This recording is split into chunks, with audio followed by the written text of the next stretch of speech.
నేను చెప్పినట్టుగా మన శరీరం మొత్తం బ్లడ్ సెల్స్తో తయారైంది. ఈ జుట్టు, ఈ గోళ్ళు, ఈ స్కిన్, ఈ ఎముకలు ఇవన్నీ కూడా బ్లడ్ సెల్స్తో తయారయ్యాయి. ఎప్పుడు బ్లడ్ సెల్స్లో ఆక్సిజన్ లెవెల్ తగ్గుతుందో అప్పుడు బోన్స్లో పెయిన్ స్టార్ట్ అవుద్ది. బాడీ లోపల డిస్ఫంక్షన్ స్టార్ట్ అవుద్ది. అప్పుడు లిక్విడ్ తగ్గుద్ది. దానివల్ల బాడీలో జాయింట్ పెయిన్స్, తర్వాత మీ ఎముకల్లో అరుగుదల ఏర్పడుతుంది. దానివల్ల పెయిన్స్ వస్తూ ఉంటాయి. సో ఈ మ్యాగ్నెటిక్ ప్రోడక్ట్స్ మనం యూస్ చేస్తున్నప్పుడు ఈ మ్యాగ్నెటిక్స్ ఏం చేస్తాయి?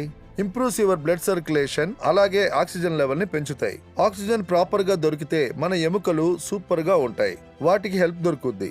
సో ఈ మ్యాగ్నెట్ మన శరీరం లోపల ఆక్సిజన్ ని ఇంప్రూవ్ చేసి శరీరంలో ఉన్న జాయింట్ పెయిన్స్, బోన్ పెయిన్స్ అవి తగ్గించడానికి హెల్ప్ చేస్తాయి.